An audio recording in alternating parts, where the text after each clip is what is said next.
ডিমৰীয়াবাসীৰ দীৰ্ঘদিনীয়া দাবী এটাৰ প্ৰতি সঁহাৰি জনাই আজি চৰকাৰে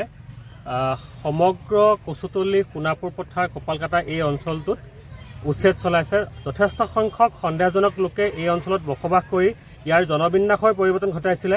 এই অঞ্চলসমূহত যথেষ্ট সন্দেহজনক লোকে বেদখল কৰি ইয়াত বিভিন্ন অপৰাধৰ ঘাটিলৈ এই অঞ্চলসমূহ পৰিণত কৰিছিলে আৰু এই অঞ্চলৰ লগতে সমগ্ৰ সোণাপুৰ ডিমৰীয়া অঞ্চলত বিভিন্ন অপৰাধৰ ঘাটিত পৰিণত হৈছিলে। গতিকে আমি প্ৰশাসনক দীৰ্ঘদিন ধৰি ডিমৰীয়াবাসী ৰাইজে আহ্বান জনাই আছিলোঁ যে এই অঞ্চলসমূহত অনতিপলমে উচ্ছেদ চলাব লাগে আৰু প্ৰায় 20 বছৰীয়া দাবী এটিৰ প্ৰতি সঁহাৰি জনাই আজি সমগ্ৰ এই অঞ্চলটোত ব্যাপক হাৰত উচ্ছেদ চলিছে আৰু সমগ্ৰ এই অঞ্চলটোৰ পৰা আমি সমূলঞ্চে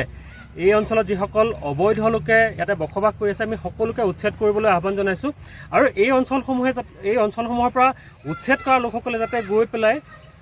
সোণাপুৰ ক্ষেত্ৰী বা ডিমৰীয়া অন্য প্ৰান্তত যাতে বসবাস কৰিব নোৱাৰে তাৰ বাবেও আমি প্ৰশাসনক কঠোৰ পদক্ষেপ গ্ৰহণ কৰিবলৈ দাবী জনাইছোঁ। আমি মুখ্যমন্ত্ৰী মহোদয়ক ধন্যবাদ জ্ঞাপন কৰিছোঁ। মুখ্যমন্ত্ৰী মহোদয়ে তাৎক্ষণিকভাৱে ডিমৰীয়াৰ এই এটা জ্বলন্ত সমস্যা সমাধান কৰাৰ বাবে তেখেতে যি পদক্ষেপ গ্ৰহণ কৰিছে তাৰ বাবে মুখ্যমন্ত্ৰী মহোদয়ক আমি ধন্যবাদ জ্ঞাপন কৰিছোঁ।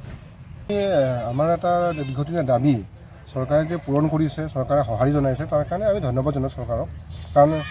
ইয়াত অবৈধ নাগৰিক মানে ইয়াত যে প্ৰৱেশ কৰিছে, ইয়াত যে অবৈধভাৱে তেওঁলোকে যে ঘৰ বাৰী বনাই আছে আৰু আমাৰ বহু মাটি তেওঁলোকে চৰকাৰী মাটিয়ে নহয়, বহু ম্যাদী মাটি বা একচনা মাটিও তেওঁলোকে দখল কৰি পেলাই ইয়াত তেওঁলোকে ঘৰ বাৰী সাজিছে। আৰু এই কথাবিলাক আমি বহুদিনৰ পৰা কমপ্লেইন এটা কৰিছিলোঁ, বহুদিনৰ পৰা আমি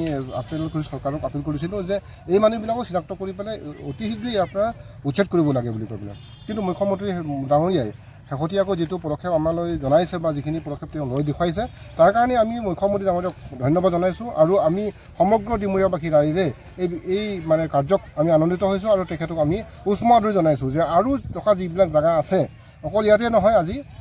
কচুতলী বা খেতি কিছুমান অঞ্চল আছে বা কপালকাটাতে নহয় আৰু বিভিন্ন জেগাত তেওঁলোকে এই ধৰণৰ বসতি স্থাপন কৰিছে য'ত তেওঁলোকক আমি চিনাক্ত কৰিছোঁ তেওঁলোকে নতুনকৈ আহি বসবাস কৰা জেগাবিলাকক মানে অপৰাধী মানে মেক্সিমাম মানে অপৰাধ জড়িত কাৰণত তেওঁলোকে আছে, অসামাজিক কামতো তেওঁলোকে বহুত লিপ্ত আছে। গতিকে এনেধৰণৰ কথা যদি ইয়াত বাঢ়ি যায় ডিমৰীয়া অঞ্চলৰ সমগ্ৰভাৱে এইটো এটা আমাৰ সামাজিক পৰিৱেশো এটা নষ্ট হ'ব গৈ আছে, বিনষ্ট হ'বলৈ গৈ আছে। আৰু হঠাৎ এটা জনবিস্ফোৰণ যিটো ঘটিছে, তেওঁলোকে যিধৰণে অনুপ্ৰৱেশ কৰিছে ডিমৰীয়া যিমান অঞ্চলত আমাৰ সমগ্ৰ ডিমৰীয়াত যিমান মানুহৰ জন্ম হয়, যিমান থাকে তাতকৈ নিশাৰ ভিতৰত তেওঁলোকে বহুত মানুহ ইয়াত মানে প্ৰৱেশ কৰি পেলাই আমাৰ জনবিস্ফোৰণটো ঘটি আছে। চ' সেইটোকো বন্ধ কৰিবৰ কাৰণে সেইটো এটা আমাক মানে বাধা দিবৰ কাৰণে আজি উচ্ছেদ কাৰ্যই আমাক মানে সহায় জনাইছে, ভাল লাগিছে। আৰু আমি চৰকাৰক দাবী জনাইছোঁ অতি শীঘ্ৰে যে যিসকল মানুহ আৰু কোনোবা ভাবি আছে যে আমি এই উচ্ছেদ কৰাৰ পিছতেই আকৌ তাত গৈ পেলাই প্ৰৱেশ কৰিম, আকৌ কোনোবা আহিম বুলি ভাবি আছে, আমি জানিছোঁ যে ঢিঙৰ পৰাও মানুহ আহি আছে, পাৰঘুমা মানে গুৰুসুটিৰ পৰা মানুহ আহিছে, কোনো বৰপেটাৰ পৰা মানুহ আহি আছে, মাঙৰ পৰা মানুহ আহি আছে। এই মানুহবিলাক এই মানসিকতা তেওঁলোকে চেঞ্জ কৰক যে ইয়াত ডিমৰীয়াত আহিলে তেওঁলোকৰ অশান্তি হ'ব আৰু অশান্তিটো তেওঁলোকে সৃষ্টি কৰিবৰ কাৰণে ইয়াত আহিব নালাগে। গতিকে আমি আহ্বান জনাইছোঁ আপোনালোকৰ জৰিয়তে যিসকলে ভাবি আছে ইয়াত আহিম বুলি কৈ পেলাই তেওঁলোকে বন্ধ কৰক আৰু যিসকল ইয়াত আহিছে তেওঁলোকে ঘূৰি যোৱাৰ কথাটো তেওঁলোকে চিন্তা কৰক। কাৰণ